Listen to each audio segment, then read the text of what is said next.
Hare Krishna. Hare Krishna. Welcome. Good to see you all. Anyone here for the first time? Oh wow, that's good. Welcome to harekrishnavalley.com.au. So this is our Transcendental Sunday Open Day, which we do once a month. Because people like to find out what we do here. People are interested. They're driven past many times. Some people have been driving past for 20 years. And then they wonder, what do they do in there? So we have an open day. So that you can come in. Actually, you can come in any time. But people are very shy. So they feel, oh, you know, is it okay if I go in there or not? On our front board it says visitors welcome. The reason we put that there is because visitors are welcome.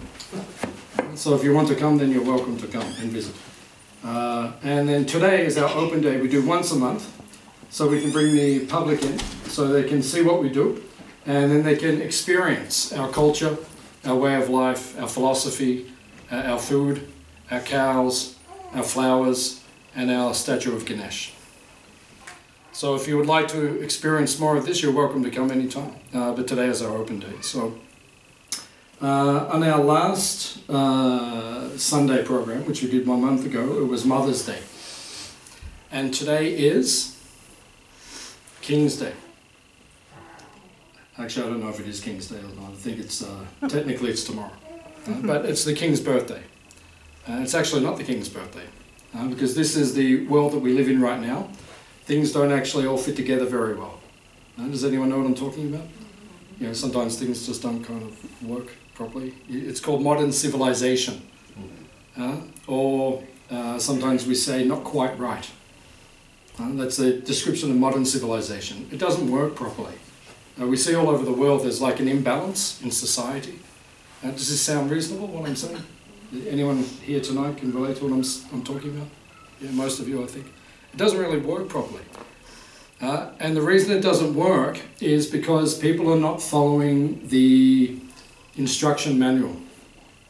There's an instruction manual how to live in this world. But to live properly in this world, you have to follow all of the features of the instruction manual.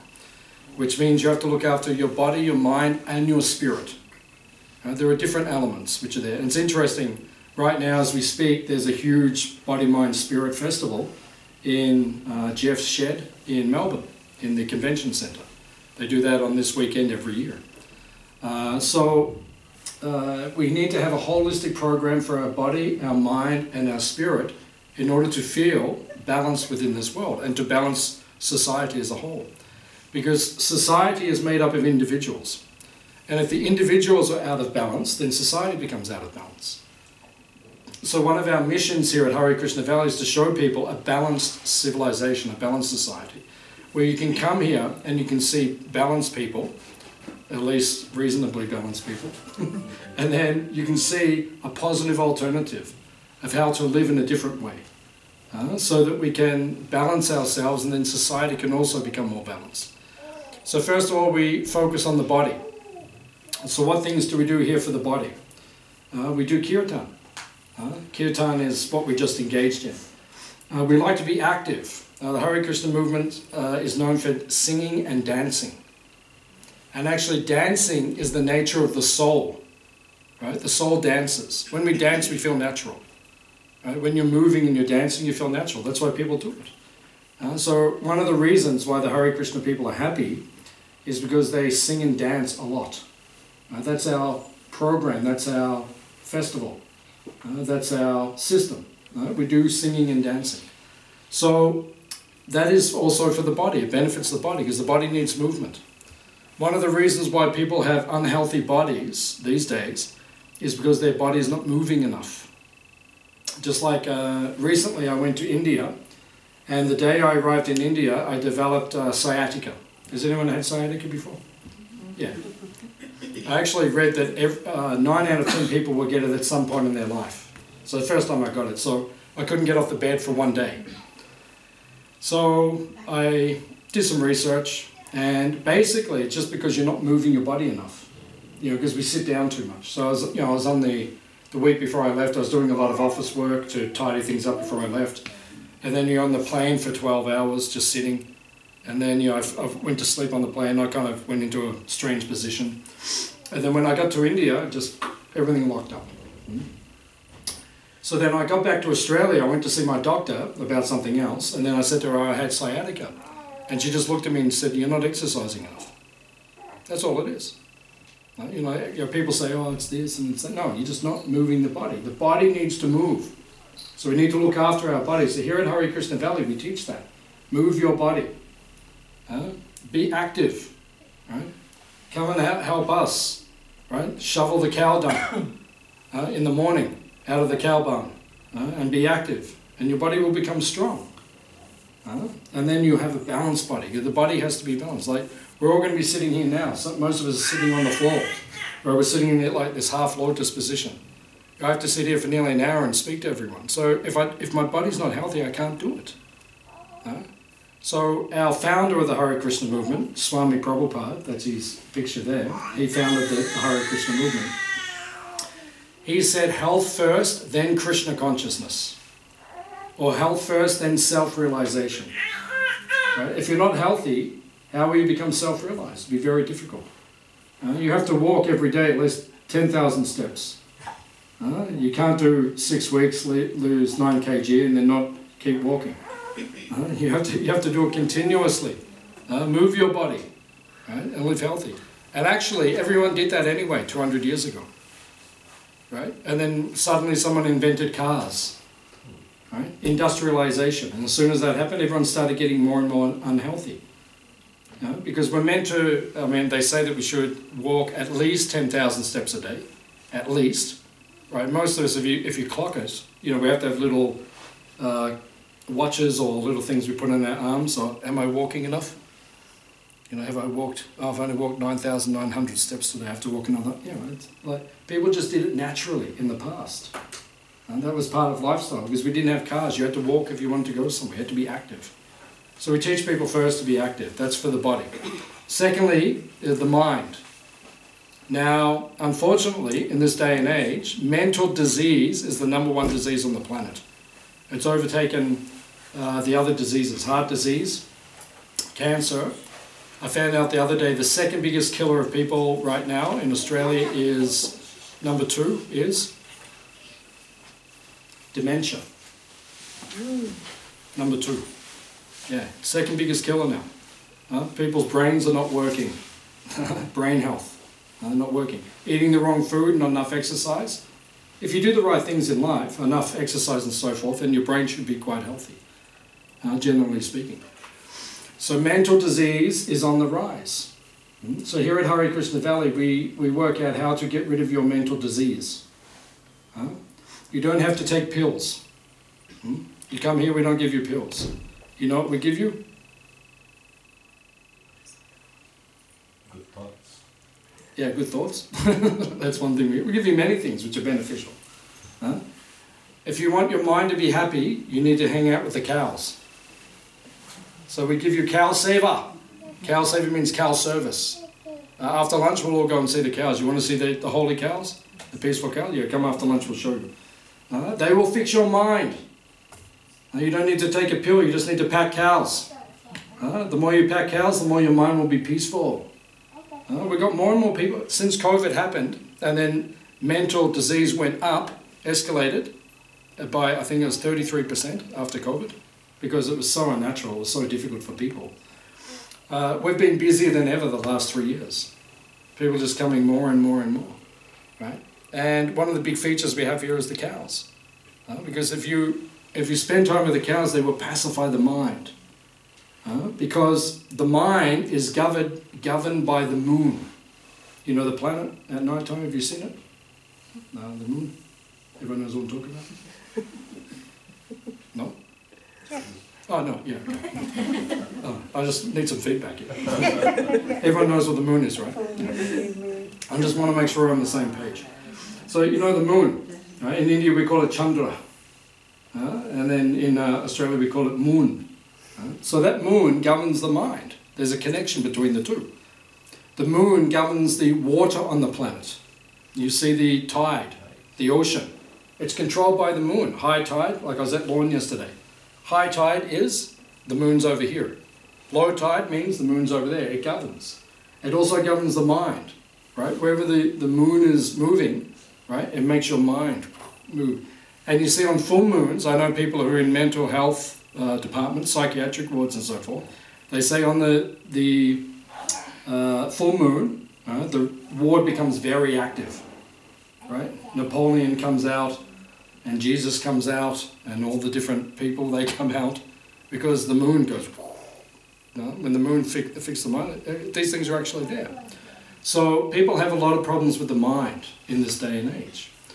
So how to fix the mind? The moon also governs cows, right? They're directly connected, because the moon is soothing. The light of the moon is soothing. Like if you go to India, sometimes on the full moon, there's a sacred mountain called Govardhan. Govardhan, from India you might have heard. Govardhan Parvat. Giriraj Parvat. Yeah. So it's a sacred mountain. So sometimes on the full moon, when we're there in India, we like to walk around the mountain in the moonlight. Right? All night. It's very beautiful. Right? And if you do it in the hot season, the earth is hot from the sun being out all day, because India gets very hot. They just had a heat wave recently, 48 degrees in Govardhan.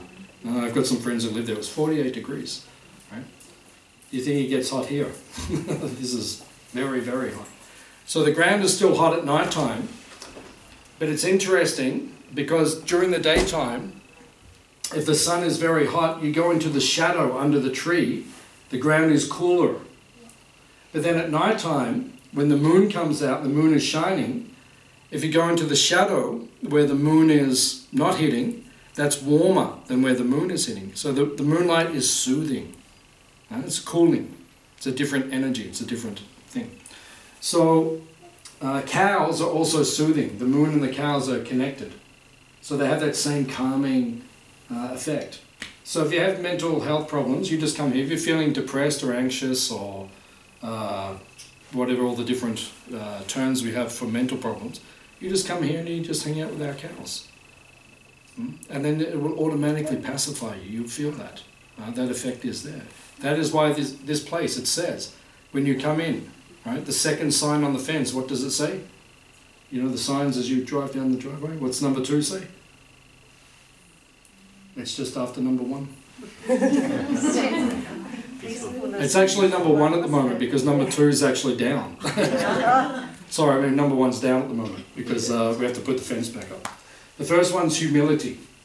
That's the first one, but it's not there at the moment, so if you didn't get that, that's okay. We'll still give you a free dessert. But the second one, which is now the first one, that says? Peace. Very good. You get a free drink as well. So peacefulness, because that's what you'll get when you get here. All those qualities, they will amplify when you come here. You'll feel more peaceful. If it doesn't work, we'll give your money back. You'll feel more peaceful when you come here. It's guaranteed. Because this place is a place. Why? Because we respect life. We respect the trees. We respect nature. We respect Mother Earth. We respect the cows.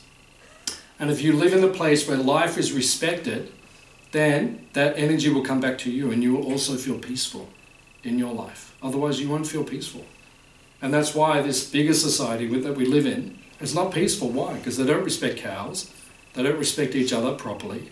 They don't respect the earth. And then all of this karma, it comes back to you. And then people feel anxious in their lives. So how will you find peace? How will you have peace of mind if you don't learn these practical things? So that's what we teach here. So for the body, for the mind, and then for the spirit. Because the spirit is who we actually are. Right? The body is just temporary. Right? Just like if you have a car, right? If you drive a car, which most of us do, you've probably had more than one car in your life. But you're the same person. But the car is different.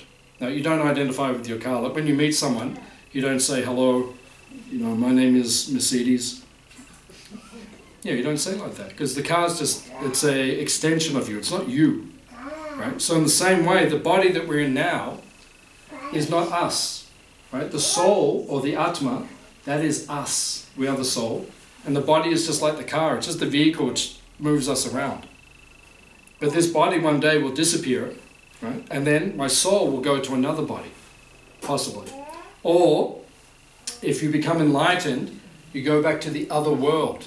Right? There is another world. Hands up if you believe in another world. another place. So put your hands up. If you don't, leave your hands down. I just want to see, because I want to understand the room. Yeah. So most of you believe there's another place.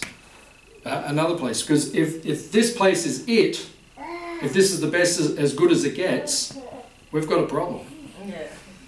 Yeah. Because this place is not the best. Right? This place is like, if you go on an Indian train, right, you have first class and you have not first class.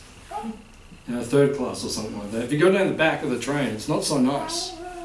I've been a few times on the other, it's not so nice. If you go on the nice part, the first class or second class, that's quite pleasant. But if you go down the back, it's congested, right? People are trying to pick your pocket, right? People are snoring. Someone wants you to hold their chicken while they go to the bathroom, right? It's not necessarily a pleasant experience. Right? So this world we're in now, this material world where our soul has found itself in, is what Krishna calls in the Bhagavad Gita a para-prakriti, or inferior creation. Right? It's not as good as this superior creation. There is another creation, which this is modelled off or reflected off, which is superior. And it is called para-prakriti, which means superior. And that place is full of eternality, knowledge, and bliss. Does it sound like a okay situation? Yeah. Imagine eternality. You don't die. Right? No one dies there. Sounds Why? Like a library. What's that? Sounds like a library. Sounds like a library, yes. Knowledge, bliss. Yeah, yeah. I've never thought of it like that, but it's like sitting in the Warm Ponds Library forever. Yeah. No, I understand your correlation, but it's even better than the library, even better, because there's rivers running through it. Oh, even better. Even better. Library in nature. Yeah, library in nature, imagine it. Even better. And you get free Hare Krishna food all day long. Pretty good. And you can talk as well. You don't have to, so it's pretty good. But yeah, it's a nice correlation. That is full of eternality. In other words, no one dies. No one is born. Right? So everything just exists continuously. And it is full of knowledge. And everyone is enlightened. So it means everyone treats everyone respectfully. And everyone thinks, I want to serve you. There's no exploitation. In this world, everyone exploits each other. I want something from you. Here at Hare Krishna Valley, we try to teach people, we don't want something from you, we want to serve you. We want to give to you. We want to enlighten you. It's not an exploitive mood. That is the difference. And it is full of bliss, because if you live like that, you will become blissful. You'll become happy, which is the nature of the spiritual world. The nature of the soul is Anandam Buddhi Vardhanam. Anandamayo Bhyasat means the soul is always chasing after Ananda, or bliss. He always wants to be happy. That's the nature of the soul. So we want to chase bliss, but we can't find bliss in this world. Hands up if you find bliss in this world. You can tell me if you find it. Yeah. Good. Occasionally. Occasionally. Definitely not as much as you wanting. Not as much as you want, but occasionally. Yeah, occasionally. Yeah. It's a strong word, blissful. It's a strong word, yeah. Yeah. But it's the nature of the soul. We only feel complete when we're blissful. So why do we settle for second best? Why do we live in a world where we can't be blissful all the time? It doesn't make sense. And that's why we're frustrated. That's why, does anyone get frustrated sometimes? Hands up, you get frustrated sometimes? You don't feel complete? Yeah, nearly everyone. Yeah, that's the nature of this world. There is a place where you can feel complete all the time, but you have to go there. And what we teach here is how to get there. Right? And that's why we did the chanting before we started, because the chanting takes us there. Because the chanting meditates or focuses your consciousness on Krishna, on God. And then once your consciousness is fixed like that, then you can, at the end of this life, if you're meditating on Him, you can transcend. He says in the Bhagavad Gita, Yam yam vapi smaram bhavam, whatever you remember at the time of death, that's what you will attain. So if you have material desires and attachments, you will take birth again in this world. You'll get another body. But it may not be as good. This world is going to go through some big changes in the next 20, 30, 40, 50 years. Big changes. and unfortunately a lot of them are not very good. This is just a little bit of prediction for you. Don't want to ruin your Sunday, because it's King's Day and we're all happy.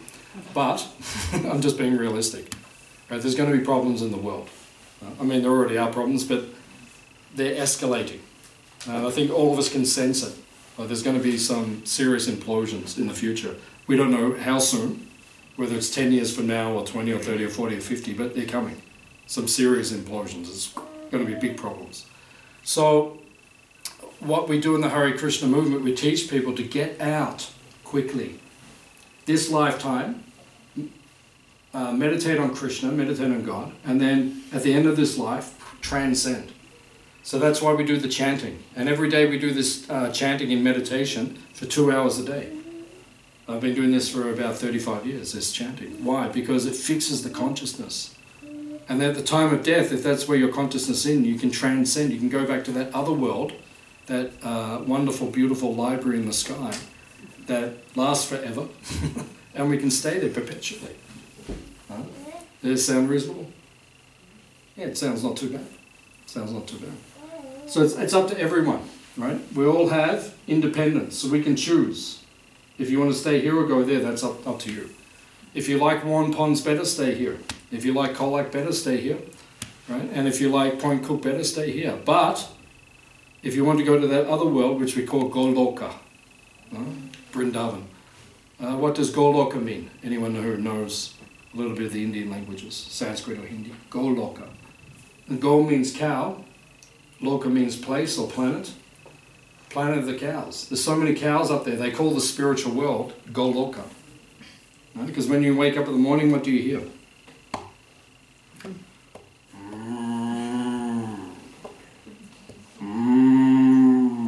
Does that sound like a cow? Or? Oh, good. There's some people looking at me like, You've got it. what are you actually trying to do? Like that. So these are the kids. Does that sound accurate? Or? Not bad. Not that good. Okay, it wasn't that good. But anyway, like that. I'm an amateur cow impersonator, but this is what we're meant to hear in the morning. Right? The cows in the spiritual world. There's so many. And you see all the pictures with Krishna, with God. He's that bluish cowherd boy. So you see, he always has cows around him. Because this is what it's like in the spiritual world. It's colourful, it's full of life, it's full of dancing, right? And there's many cows there.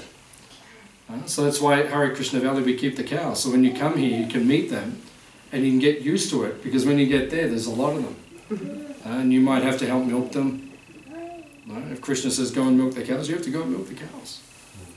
That's our service. Because in the spiritual world, everyone lives to do service, seva. In this world, we live to be served. Just like people, they work hard all year to go on holiday, right? So say you go on holiday, you go to Bali, and then you go to the resort, and you're sitting next to the pool. And then you expect people to come to you and bring you your drinks and do all these things, right? That's what you pay for.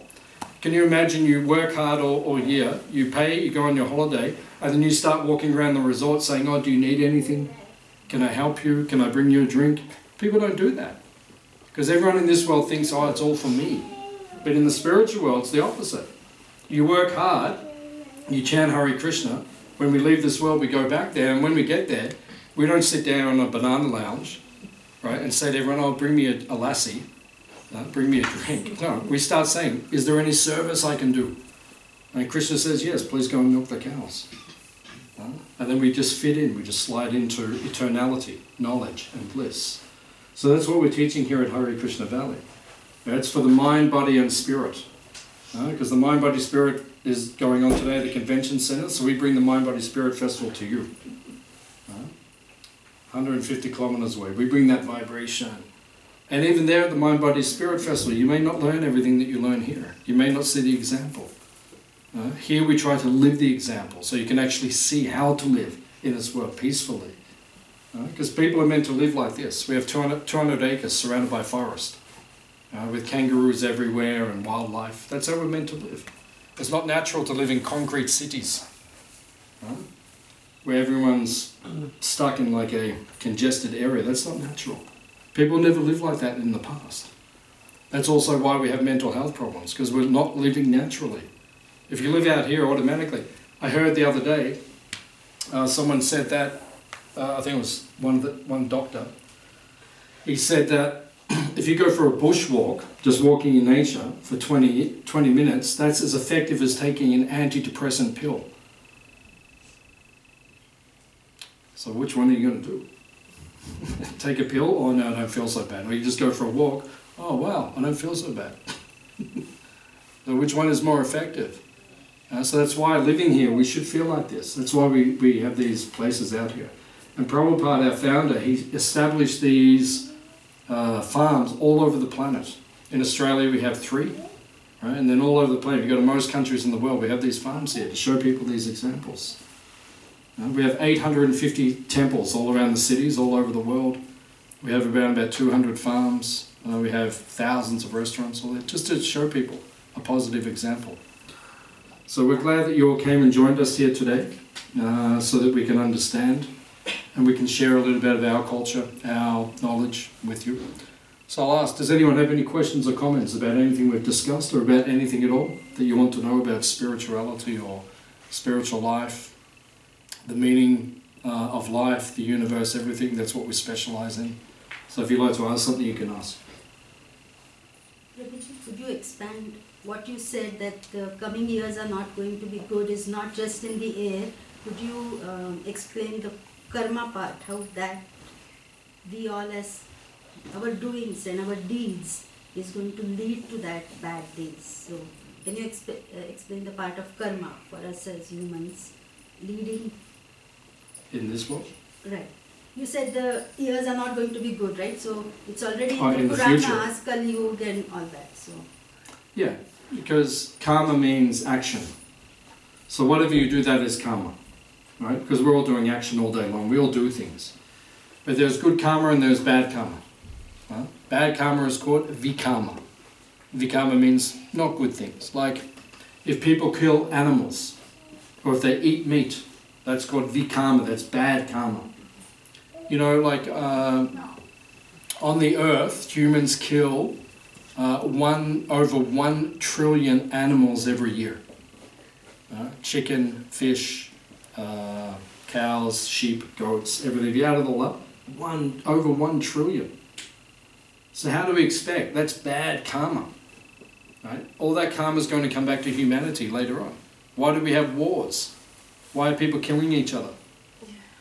Right? Because we do it to the animals, and then all that energy eventually comes back to us. That's called bad karma, vikarma.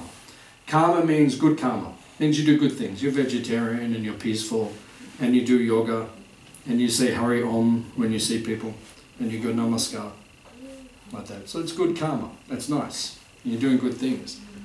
But it may not be completely spiritual. It means you're doing good things in this world, but you may not be reaching the spiritual world or the higher dimension. So what we teach here at Hare Krishna Valley is called akarma. Akarma means no karma. So it means all the activities we do are spiritual, because they're based on bhakti yoga. Bhakti yoga means devotional service. We do service which is connected to Krishna or God. And we teach it just like I'm doing now. I could be speaking about anything. No, but I speak about things which will help to enlighten other people.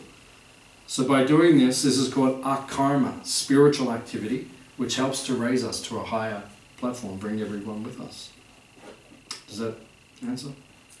So yeah, unless you start doing that, then all the bad karma will come, and that's why we said, because people are not changing, unfortunately, then 20 years or 10 years or 50 years from now, there's going to be big problems in the world, much bigger than what we're seeing now.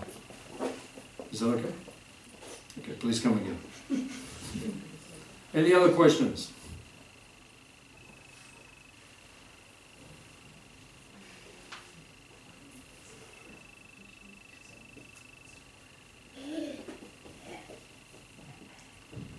Everyone has become enlightened. Any other questions? You can ask. We have time, so if you'd like to ask something then. Yeah. What do we do to go to another planet, like to transcend to another planet? What are the activities like? Which planet are you talking about? The Goloka? Oh, the spiritual world. Yes. Yeah, as I said, the first thing we need to do is to chant the Hare Krishna mantra.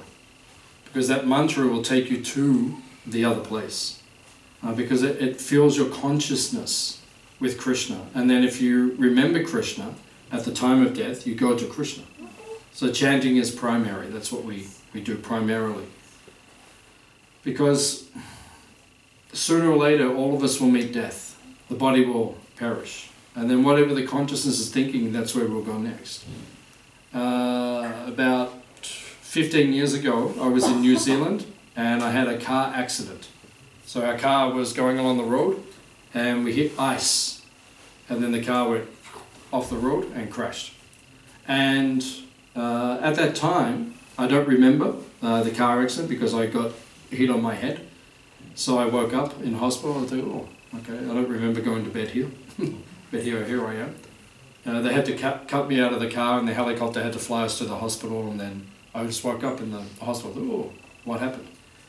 And then my previous wife, she came, she walked in the room and I looked at her and I said, I don't remember going to bed here. I don't remember what happened. She said, yeah, we're in a car accident. So she was telling me. And then I said, what was I doing, when we crashed? She said, you were saying Krishna, Krishna, Krishna. Which was, for me, was very reassuring. Because at the time of death, or near death, close to death, then my mind, all through all my practices, it was fixing on Krishna. Krishna is my shelter, my ashraya. So he's the one that we should take shelter of. So if we take shelter of him, then we will go to him at the time of death. So that is what we need to practice. So first we need to chant. Secondly, we need to shravanam. Shravana means hearing. So we need to hear these things. Read spiritual books like Bhagavad Gita and come to like these kind of discourses. Like on YouTube, on my phone I have YouTube. Excellent app because it has so many spiritual things on it. There's also a lot of rubbish on it. There's very spiritual things. So this morning I was listening to lectures by spiritual swamis and female members of our movement who are very enlightened. So I listen to these things, and that helps me also fix my mind on my spirituality. So we have to do these things.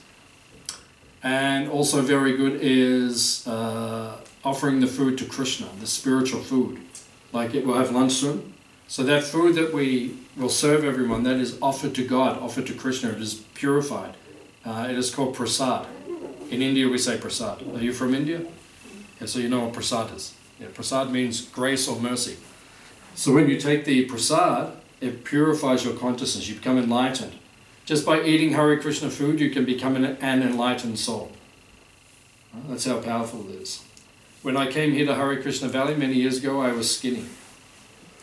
And by taking the Hare Krishna food, sometimes I take a little bit too much. Sometimes I take a little bit too much, but it leads to enlightenment. I can testify to this just by taking the Hare Krishna food. Eddie, yeah. What is spiritual food? What is Hare Krishna food? Hare Krishna food. Like how do we make it at home? Can we? Can you make it at home? Yeah. Okay. You can make it at home because you have to cook pure vegetarian food. So Krishna says in Bhagavad Gita, Patram Pushpam Phalam Toyam. Means I will only eat vegetarian things. So we don't eat meat, fish or eggs. In the Hare Krishna movement we also don't have garlic and onion and mushrooms. So certain things. But if you cook without those things, the pure vegetarian food, you can offer it to God, to Krishna. And he says, Ashnami, I will accept it. I will make it spiritualized, and then you can feed it to your family, and your whole family will become enlightened. Even your baby in your womb, she can become enlightened just by taking the Hare Krishna food in your home. Yeah. So then you can have a picture of Krishna like we do here. We have the altar, and then you have the plate, which is only for Krishna, and then you can offer it to him with mantras, with prayers, and then he will accept it, bless it. And then you can also take the Hare Krishna food. We never eat the food until it's offered to Krishna. That's very important. Like we cooked all that today, no one tasted it. You know, in the kitchen everyone always tastes when you're cooking. Everyone's always, dude, we don't do that. And then we offer it to Krishna, he tastes it, and then we take it, and it always turns out very nice. Is that okay? Nice question. Yes, madam. I'm just curious, I understand the no meat, no eggs, Yeah. but why the garlic? Is there a reason for, did you say garlic and something else? Onion Onion, is there a reason? and mushrooms. Yeah, there's a reason for that. They're not sattvic foods. Yeah. Do you know this term sattvic? You understand? Sattvic means foods which make you peaceful. Okay. We say in goodness. Garlic and onion, they are rajasic foods. They stimulate your nervous system, they make you passionate. You know, if you eat too much garlic, it's like, oh, I feel really, like I want to do something. I like the garlic, you know, I've got to have some more of it, you know, it's like that. It stimulates you, it actually stimulates the nervous system. Japan Airlines, I don't know if they still do it to this day, but about 20 years ago, the pilots who fly the planes, they have to sign a disclaimer. A part of their contract for being a pilot is they're not allowed to eat garlic 6 hours before they fly because it throws off the nervous system. It can overstimulate you like that. So you know you want the pilot to be quite peaceful because you know it's a big job. Yeah, sometimes when I'm landing on a plane, I think God, the pilot must be really focused. I mean, it can't be easy landing something that big on the ground. You know, doing it safely must require, you know, a lot of steadiness of mind. So that's why we don't take the onion and garlic. And we don't take mushrooms because they're considered to be a fungus. And they're considered to be what we call tamasic, or they breed ignorance or darkness because they're grown in those places. So they will have that kind of effect on the consciousness over time. So these are just things we don't eat. They're called sattvic foods. Sattvic foods means foods which make you peaceful and so forth. So we eat those things. Thank you. You're welcome. Any other questions? Yes, madam. So we said, you know, all of us experience moments of bliss while we are in this world. What can we do to experience more and more of that while we are here in this world? You come and spend more time here. We can't be here every day. Why not? Yeah. Hare Baba, just buy a house down the road in I don't have to work out all your things. You can't. Okay, so yeah, it's true. You can't all live because you live on the other side of Melbourne, right? So, as we said to you before, there's people meeting on the other side of Melbourne who regularly get together, do what we're doing right now. They chant, and they take the spiritual food, and they discuss this spiritual philosophy. So all around Melbourne, we're doing that. Where do you do it? No, I'm talking about Madhava. Where do you do it? I used to do it in Truganina. Triganuna. Used to. Yeah, like that. So, you know, he used to run one of these groups where people come together and they do all this spiritual activity like we're doing now. So around your side, they're there, we can connect you to the groups, and then you can come together and you can also do it. You can come together and you can meet and you can also do like that. Or you can just drive over here every night after work. Whatever's easier. Yeah, we can do whatever we teach here, you can also do in your own home. How do we do that? Apart Same. from the food? Same, like you just saw we all got together, we did some chanting, get together with the family, you can chant. Spiritual books, like the Bhagavad Gita, if you go to our shop, you can get all these spiritual books and then you can read them just like we're doing now. It's all the same. And then you go and visit the temple or you come here to the farm and then, you know, in between. And then you get like recharge. I think you can also do like that. It's possible. So yeah, if you need to be connected to a group, just contact us, we'll let you know. We have so many friends who are doing this. There's thousands of people doing this now, all over the world, but also all over Melbourne. So. Any other questions?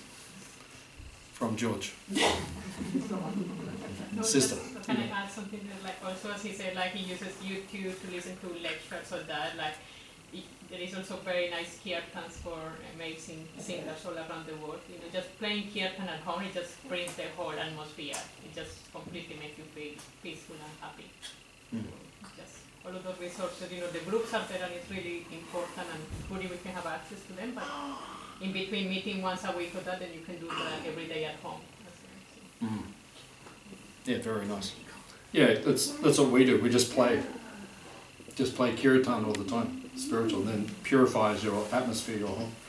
When we're cooking the meal for everyone, we play the kirtan and we all meditate on that. So then that vibration goes into the food, and the prasad becomes more and more powerful.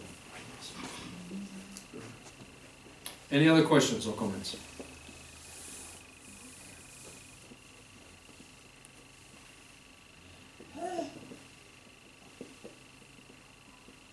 We have time, so if you have something you want to ask, you can ask. Can I just add something like that? Yeah. Like, we also run retreats here, like, yeah, so you have a few announcements there also. There's some retreats coming, like to teach people how to cook vegetarian, and you're not vegetarian yet, and you want to learn to this important link, trying to develop a spiritual life. But then astrology retreats as well, and yeah, yoga retreats. That it just can give us all of those tools that we can try to incorporate in our daily lives. Yeah, we run retreats here. The posters are outside there, and then if you get on our Facebook group or our email list, you can leave your email list in the shop, and then we can let you know when we do these retreats. And we teach you. You can come here and stay a few nights with us, and you can learn about these things that we teach to help incorporate into your own life when you go home. So, thank you, sister. Any other questions?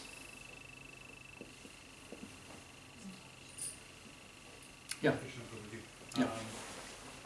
I would like to ask about forgiveness.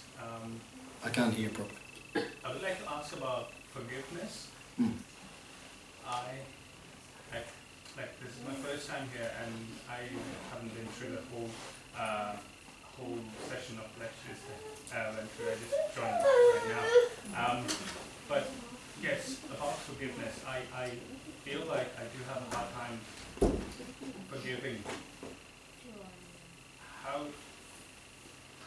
do we make that process easy? Forgiving who? Any person who does something wrong in front of me. What did they do wrong to you? Not to me. Maybe not following rules. Like what?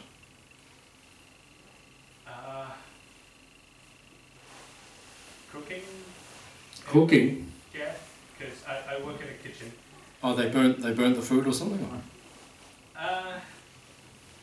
Not like that. Like not labeling properly. Not labeling properly? Yeah. My God, who are these people? They don't even label properly in the kitchen. Not sealing bags. So. The what? Not sealing bags. They don't seal the bags in the kitchen, really? My God. Sometimes it happens, and it really gets to me. Yeah. Are you the boss or something? Or? No. Oh, you just work there? Or? Yes. Yeah, so the system would be, is that we have to train people. We have to train people. That's what we do here. People come here, they learn. We train them.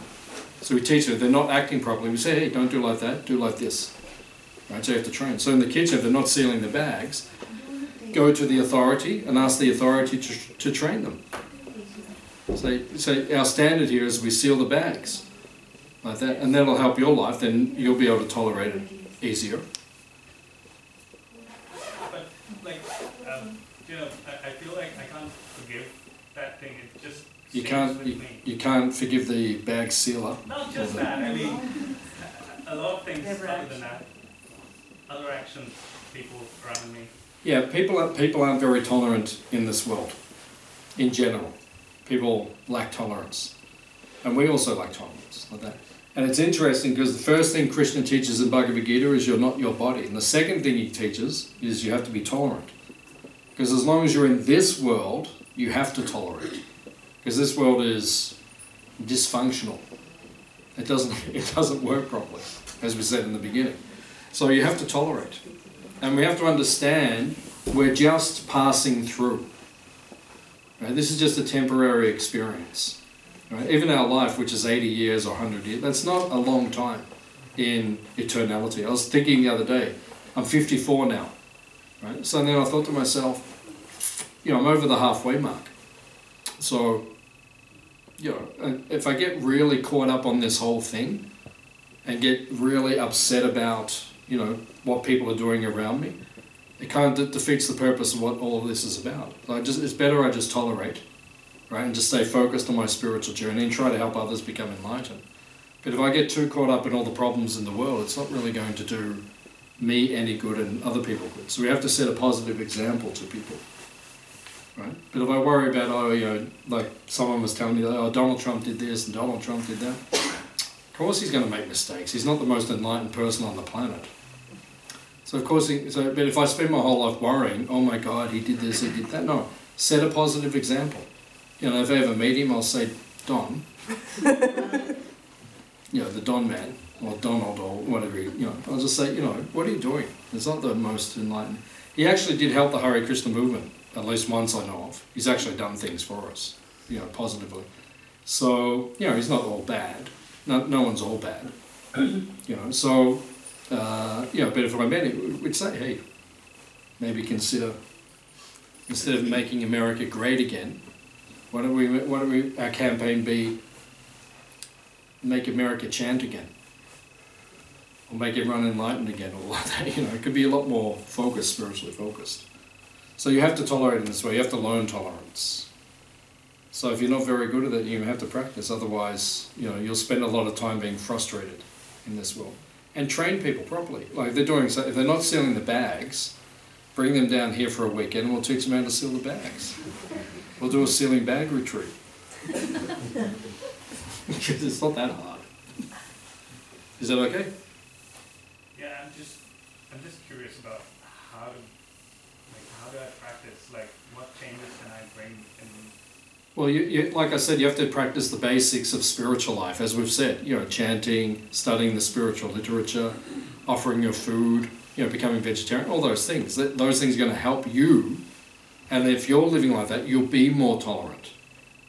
But if you're not living a spiritual life, of course you're not going to be tolerant, because you're not really doing anything about yourself.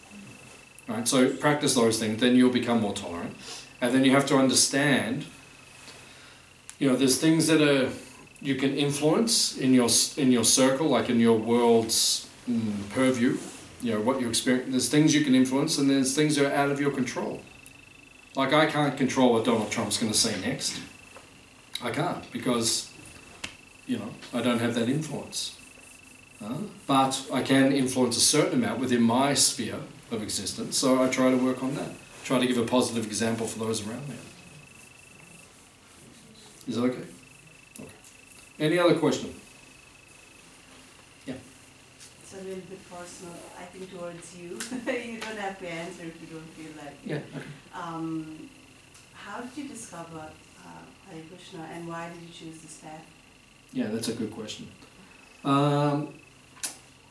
I discovered it on my grandmother's bookshelf.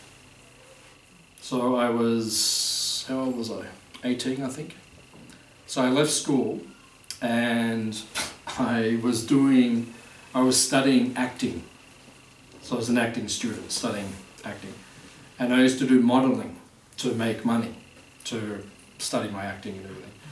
And then I was doing an acting course, like a 6-week TAFE course, how to be a model. You know, just learn how to be a model. They teach you all these things. And it wasn't very interesting. And I was going there for a couple of weeks, and I think this is really boring. It's like that 6 weeks you could have taught in about 6 hours.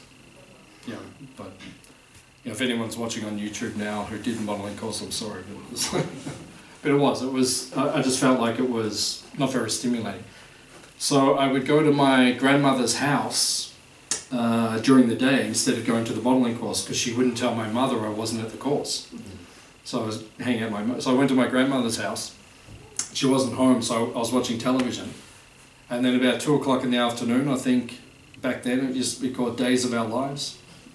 You know, like, I don't know what they have now, but it's not, once again, not very interesting. It's about as interesting as the modelling course. So I turned the television off, and then I looked on the bookshelf right next to me, and there was a book there that said Coming Back, The Science of Reincarnation. I thought, oh, that's interesting. So I picked up the book, and this is one of the books based on Prabhupada's teachings, based on the Bhagavad Gita. And then I read the book. I spent about 2 hours reading the book, and at the end I thought, wow, this is enlightened on. This is what I'm looking for. So after about 9 months, because I still had material desires, I wanted to become a world-famous actor, and I had other desires, things I wanted to do. I wanted to sail a yacht to the Mediterranean. A friend of mine had a yacht, and he was going to go to the Mediterranean and pick up another yacht and sail it back. And so I had all these material desires, but these things weren't fructifying. It wasn't coming together. So after about 9 months, then I thought I'll go and visit. In the back of the book, there was mentioned there's a temple in Albert Park. And then in my mind, I thought it was just like a shop front. That's in my mind for some reason. I thought it's a little shop front, and you go in and there's spiritual people there and you talk about something. And then when I pulled up at the temple in Albert Park, it's this beautiful mansion. I thought, oh wow, this place is amazing. And I walked in there and there's beautiful gardens. And there was a monk walking around, Jagannath Balaprabhu. And back then, now it's a very busy place, but back then, about 1989, it was very quiet. So I was there for about an hour by myself. There was only this one monk. He kept walking around. He didn't speak to me. He just like, oh, wow. He doesn't even talk. He must be enlightened. I thought, wow, I want to be like him. So then I spoke to the monks. After some time, he introduced me to someone. He said, oh, speak to this person. I spoke to them. Then they said, speak to the president. So I spoke to the president. And I said, I want to live here. And he said, well, you just walked in here. We don't just let people just live here. And I said to him, well, I'm going to come every day. So better you just let me live here and then I don't have to drive home. So I actually talked him into letting me move in. And then he said, okay, move in. I said, just give me 3 or 4 days. I'll just tie everything up. So I went home. And I told my mother, I said, I'm becoming a Hare Krishna. And she said, what? What are you doing? You can't do this to your mother. And she said to me, I will buy you a plane ticket anywhere in the world right now if you don't do this. Because I want to go to the Caribbean. So she said, I'll buy you a ticket right now. I said, no, I'm over everything. I've done everything. I've been through enough in life already. I was 19. I felt like I experienced enough. I said, no, I want to be a monk. So then I became a monk, a Brahmachari for 8 years, lived in the ashram.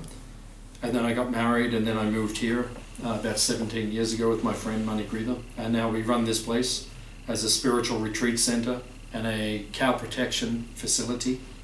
And, we live a spiritual way of life out here.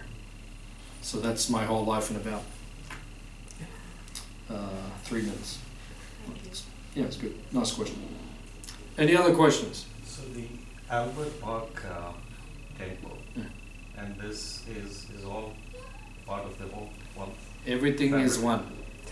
It is all one. All is one. Everything is one. It's owned by the temple in Melbourne. Right. So yeah, it's 200-acre farm. Right. Originally, when we bought this farm, about 1987, we bought the farm.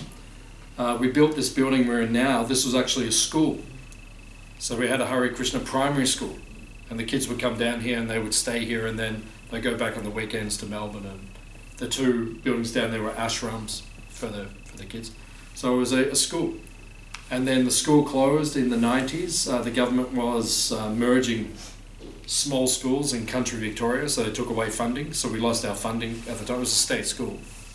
And then the school closed, and then I moved down here with money about 17 years ago, and then we opened it as a retreat center. So we renovated the whole thing. When I got here, it was all blackboards and like that. So we turned it into like a retreat center, and now we run it as a retreat center. Any other questions?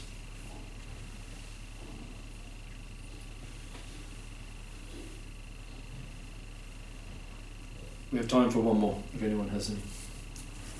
Anything you want to know about anything, we can answer, and we can try to answer at the same time. Would you go to Donald Trump and say, call him Don? If I met Donald Trump, would I call him Don? Probably not. Worse. Probably not. No, he's like everyone. He's not, everyone has good in them. He's not all bad. I actually know things he's done which are good. And he actually says some good things as well. He says a lot of crazy things. He's a very strange person, actually. He says very strange things, but he also says very sensible things sometimes too. So it's like everyone. But he's too materialistically driven at this point in time. He's too materialistically focused. You know, and that's the problem with that. And I don't think he's ready to become spiritually enlightened. Doesn't seem. I mean, he's about 80 now, so he should get it together pretty quick. You know, there's not a lot of time left. We're talking about years now. It's not a lot of time. So, you know, if I was him, I would really get spiritually serious very fast. But I don't think, it doesn't look like he's going to do that.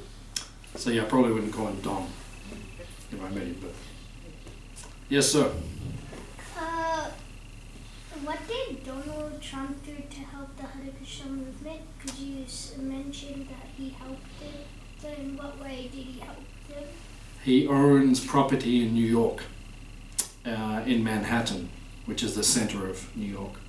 And he had one piece of land, like a vacant lot, because he owns quite a lot of land and property there.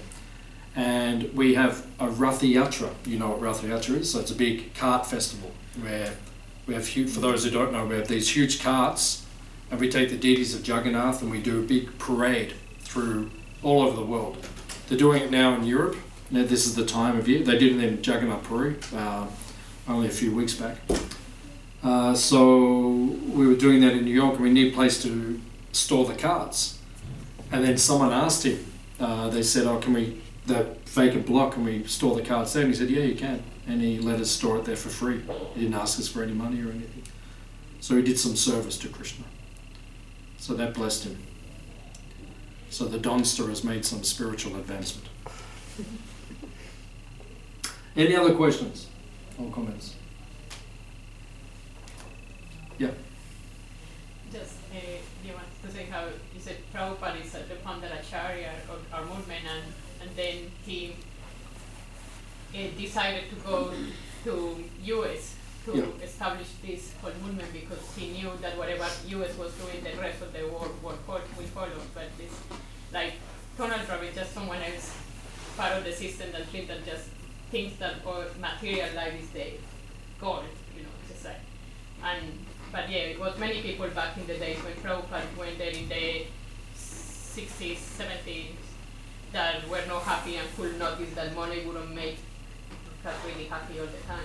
And they were looking for something else, and it was actually all the people that joined back in the 60s and the 70s and helped him later on to open all the centers around the world. But yeah, it's just sad to see that our politicians and our leaders are still thinking that what brings success and happiness to humanity is money. And that's been his logo, thinking, oh, let's make Americans feel great. Because they think that because there has been economic recession and problems, that's what is making the country be unhappy and successful. But yeah, that's part of the teachings and what Prabhupada taught around the world, that what was lacking in our societies is lack of spiritual knowledge and spiritual life. Mm. Yeah, because he's, and all politicians actually, in Australia, whenever they have elections, everyone talks about economics. Because they think if the country's making good money, everyone will be happy. But money is just a part of life. It's not the goal of life. You know, we need money, we need an economy, but that's not the goal. You know, if we're all just got lots of money, it doesn't make people happy, because you see people who have lots of money, they're not necessarily happy. So that's why we need a balanced life, as we said in the beginning. So, thank you. Anything else? Yes, sir. You said that people in this world are currently like materialistically driven. So how would you like detach / pull yourself away from that? Us or them, or? Just people in general, like if they have a materialistically driven mindset, how would you like change that? You bring them here to a place like this, and you show them something positive, an alternative. Prabhupada called the Hare Krishna movement a positive alternative. So we show them something different. You don't have to live like that, you can live like this. And when they see the alternative, they might think, oh, actually, yes, I can try something different as well. So if you don't show someone an alternative, then they'll just keep doing the same thing. And Einstein, have you heard of Einstein? Yeah. Yeah, so Einstein said, The definition of insanity is doing the same thing again and again and thinking that you'll get the same result. So if something's not working, you just keep doing it again and again, but it doesn't, nothing changes. So that means sooner or later you have to make a change. That's what I did in my life. You know, my life wasn't working, so then I changed some things and now I'm happy. You like to add something? Very good question. Anything else? Thank you all for coming.